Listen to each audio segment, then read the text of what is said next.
ಇನ್ನು ಪ್ರಜ್ವಲ್ ರೇವಣ್ಣ ವಾಪಸ್ ಆದ್ಮೇಲೆ SIT ತನಿಖೆ ಹೇಗಿರುತ್ತೆ ಹಾಗಿದ್ರೆ ಎಲ್ಲಾ ಯಾಮಗಳಲ್ಲೂ ಕೂಡ ತನಿಖೆ ನಡೆಸೋದಕ್ಕೆ SITನೂ ತಯಾರಿ ಮಾಡ್ಕೊಂಡಿದೆ.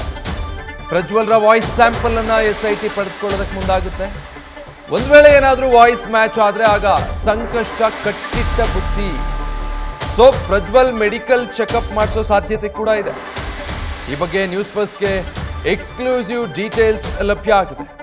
ಪ್ರಜ್ವಲ್ ರೇವಣ್ಣ ಬಂದ ಮೇಲೆ ಆಯ್ತು, SIT ಅವರನ್ನ ಬಂಧಿಸುತ್ತೆ, ಕೋರ್ಟ್ ಮುಂದೆ ಹಾಜರುಪಡಿಸಬೇಕು, ಆಮೇಲೆ ಕಸ್ಟಡಿ ಪಡೆದುಕೊಳ್ತಾರೆ. ಬಟ್ ಯಾವ ರೀತಿ ತನಿಖೆ ಮುಂದುವರಿಯುತ್ತೆ, ಯಾವೆಲ್ಲ ಪರೀಕ್ಷೆಗಳಿಗೆ ಪ್ರಜ್ವಲ್ ರೇವಣ್ಣ ಒಳಪಡಬೇಕಾಗುತ್ತೆ ಅನ್ನೋಗೆ ಅದಕ್ಕೆ ಸಂಬಂಧಪಟ್ಟಂತಹ ಎಕ್ಸ್ಕ್ಲೂಸಿವ್ ಡೀಟೇಲ್ಸ್ ನಿಮ್ಮ ನ್ಯೂಸ್ ಫಸ್ಟ್ನಲ್ಲಿ.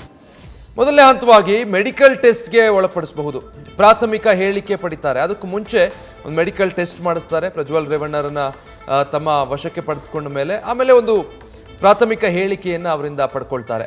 ನಂತರ ಪ್ರಜ್ವಲ್ ರೇವಣ್ಣರನ್ನ ಕೋರ್ಟ್ಗೆ ಹಾಜರುಪಡಿಸಿ ಮತ್ತೆ ಕಸ್ಟಡಿಗೆ ಕೇಳೋ ಸಾಧ್ಯತೆ ಇರುತ್ತೆ. ಈ ಪ್ರಕ್ರಿಯೆ ಸಹಜವಾದದ್ದೇ. ಆರೋಪಿಯ ಹೇಳಿಕೆ ಪಡೆದ ಬಳಿಕ ಸ್ಥಳ ಮಹಾಜರು ಪ್ರಕ್ರಿಯೆ ಕೂಡ ಆರಂಭ ಆಗಬಹುದು.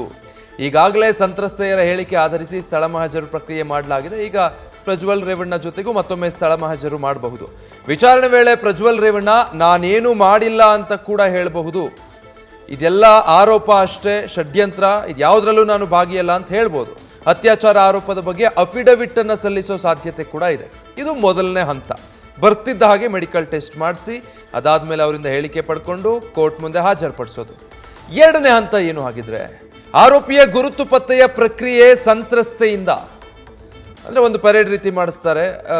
ಆರೋಪಿ ಯಾರ ಮೇಲೆ ಆರೋಪ ಮಾಡಿರ್ತಾರಲ್ಲ ಸಂತ್ರಸ್ತೆ, ಅವರನ್ನು ಕರೆದು ಆರೋಪಿಯ ಗುರುತು ಪತ್ತೆ ಮಾಡೋದಕ್ಕೆ ಹೇಳ್ತಾರೆ. ಪ್ರಜ್ವಲ್ ರೇವಣ್ಣ ಅವರಿಂದಾನೇ ನಿಮಗೆ ಹೀಗಾಗಿದ್ದ ಅಂತ. ಆರೋಪಿಯ ಗುರುತು ಪತ್ತೆ ಪ್ರಕ್ರಿಯೆ ಆರಂಭ ಆಗುತ್ತೆ. ಪ್ರಜ್ವಲ್ ರೇವಣ್ಣ ಮತ್ತು ಸಂತ್ರಸ್ತೆಯನ್ನ ಎದುರು ಬದುರು ನಿಲ್ಲಿಸ್ತಾರೆ. ಪ್ರಜ್ವಲ್ರನ್ನ ತೋರಿಸಿ ಇವರೇನಾ ಅಂತ ಗುರ್ತು ಹಿಡೀರಿ ಅವರನ್ನ ಅಂತ ಸಂತ್ರಸ್ತೆಯರಿಗೆ ಹೇಳ್ತಾರೆ. ಸೊ ಅವರು ಅವಾಗ ಐಡೆಂಟಿಫೈ ಮಾಡಬೇಕು, ಇವರೇ ನಮಗೆ ರೀತಿ ಮಾಡಿದ್ದು ಅಂತ ಹೇಳಿ. ಅದು ಎರಡನೇ ಹಂತ ಆಗುತ್ತೆ. ಇನ್ನು ಮೂರನೇ ಹಂತದಲ್ಲಿ ಸ್ಥಳ ಮಹಾಜರು ಪ್ರಕ್ರಿಯೆ ಮಾಡೋದಕ್ಕೆ ಮುಂದಾಗ್ತಾರೆ.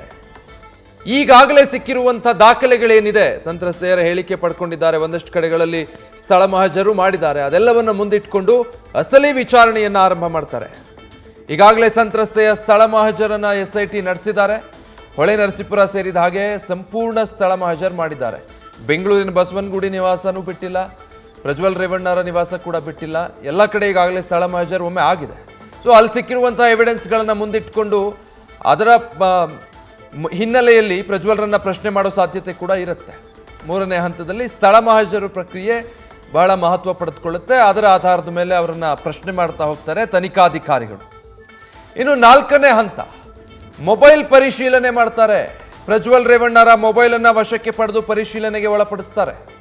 ಯಾಕೆ ಅಂತ ಹೇಳಿದ್ರೆ, ಪ್ರಜ್ವಲ್ ರೇವಣ್ಣ ಮೊಬೈಲ್ನಿಂದಲೇ ಈ ವಿಡಿಯೋ ಮಾಡಿರುವಂತ ಮಾಹಿತಿ ಇರೋದ್ರಿಂದ ಪ್ರಜ್ವಲ್ ರೇವಣ್ಣರ ಮೊಬೈಲ್ ಪ್ರೈಮ್ ಎವಿಡೆನ್ಸ್ ಆಗುತ್ತೆ. ಯಾವ ಮೊಬೈಲ್ನಲ್ಲಿ ವಿಡಿಯೋಗಳು ರೆಕಾರ್ಡ್ ಆಗಿದೆ, ಪೆನ್ ಡ್ರೈವ್ಗಳಲ್ಲಿ ಹಂಚಿಕೆ ಆಗಿರಬಹುದು, ಬೇರೆ ಬೇರೆ ರೀತಿ ಫಾರ್ವರ್ಡ್ ಆಗಿರಬಹುದು, ಬಟ್ ಮೂಲ ಡಿವೈಸ್ ಅದಾಗಿರೋದ್ರಿಂದ ಪ್ರೈಮ್ ಎವಿಡೆನ್ಸ್ ಆಗುತ್ತೆ. ಆ ಕಾರಣಕ್ಕಾಗಿ ಆ ಮೊಬೈಲ್ ವಶಕ್ಕೆ ಪಡೆದು ಅದನ್ನ ಪರಿಶೀಲನೆಗೆ ಒಳಪಡಿಸ್ತಾರೆ. ಫಾರ್ಮ್ಯಾಟ್ ಮಾಡಿದ್ರೆ ಒಂದು ವೇಳೆ ಅದನ್ನ ರಿಟ್ರೀವ್ ಮಾಡಬೇಕಾಗುತ್ತೆ. ಸೊ ಮೊಬೈಲ್ ಪರಿಶೀಲನೆ ಮಾಡುವಾಗ ಅದನ್ನ ಫಾರ್ಮ್ಯಾಟ್ ಮಾಡಿಬಿಟ್ಟಿದ್ರೆ ಅದನ್ನು ಕೂಡ ವಾಪಸ್ ಪಡಿಬಹುದು. ಅದಕ್ಕೊಂದು ಪ್ರೋಸೆಸ್ ಇದೆ, ರಿಟ್ರೀವ್ ಮಾಡೋಕ್ಕಾಗುತ್ತೆ ಆ ಡೇಟಾಗಳನ್ನು. ಆ ಕೆಲಸಕ್ಕೆ SIT ಅಧಿಕಾರಿಗಳು ಮುಂದಾಗ್ತಾರೆ ನಾಲ್ಕನೇ ಹಂತದಲ್ಲಿ. ಇನ್ನು ಐದನೇ ಹಂತ ಏನು, ಪುರುಷತ್ವ ಪರೀಕ್ಷೆ. ಪುರುಷತ್ವ ಪರೀಕ್ಷೆಗೆ ಒಳಪಡಬೇಕಾಗುತ್ತಾ ಪ್ರಜ್ವಲ್ ರೇವಣ್ಣ? ಯಾಕಂದ್ರೆ ತಾನೇನು ಮಾಡಿಲ್ಲ ಅಂತ ಏನಾದರೂ ಅಫಿಡವಿಟ್ ಸಲ್ಲಿಸೋ ಸಾಧ್ಯತೆ ಇರುತ್ತೆ. ಸೊ ಈ ಆಯಾಮದಲ್ಲೂ ಕೂಡ ಯೋಚನೆ ಮಾಡಿರ್ತಾರೆ SIT ಅಧಿಕಾರಿಗಳು. ಹೀಗಾಗಿ ಅವರನ್ನ ಅರೆಸ್ಟ್ ಮಾಡ್ತಿದ್ದ ಹಾಗೇನೆ, ವಶಪಡಿಸ್ಕೊಳ್ತಿದ್ದ ಹಾಗೇನೆ ಬಹುಶಃ ಒಂದು ಮೆಡಿಕಲ್ ಟೆಸ್ಟ್ ಮಾಡಿಸಿರ್ತಾರೆ. ಬಟ್ ಐದನೇ ಹಂತದಲ್ಲಿ ಪ್ರಜ್ವಲ್ರನ್ನ ಪುರುಷತ್ವ ಪರೀಕ್ಷೆ ನಡೆಸೋ ಸಾಧ್ಯತೆ ಕೂಡ ಇರಬಹುದು. ಈ ಹಿನ್ನೆಲೆ ಪ್ರಜ್ವಲ್ ಪುರುಷತ್ವ ಪರೀಕ್ಷೆ ನಡೆಸುವಂತ ಸಾಧ್ಯತೆಗಳು ಇರುತ್ತೆ. ಇದೆಲ್ಲವೂ ಕೂಡ ಷಡ್ಯಂತ್ರ ಅಂತ ಈಗಾಗಲೇ ಪ್ರಜ್ವಲ್ ಹೇಳಿಕೆ ನೀಡಿರೋದ್ರಿಂದ ಅತ್ಯಾಚಾರ ಮಾಡಿಲ್ಲ ಅಂತ ಅಫಿಡವಿಟ್ ಸಲ್ಲಿಸೋ ಸಾಧ್ಯತೆ ಇದೆ. ಹೀಗಾಗಿ ಪ್ರಜ್ವಲ್ರ ಪುರುಷತ್ವ ಪರೀಕ್ಷೆಯನ್ನೂ ನಡೆಸೋ ಸಾಧ್ಯತೆಗಳಿದೆ. ನ್ಯೂಸ್ ಫಸ್ಟ್, ನಿರ್ಭೀತಿಯಿಂದ ನಿಮ್ಮ ಪರವಾಗಿ.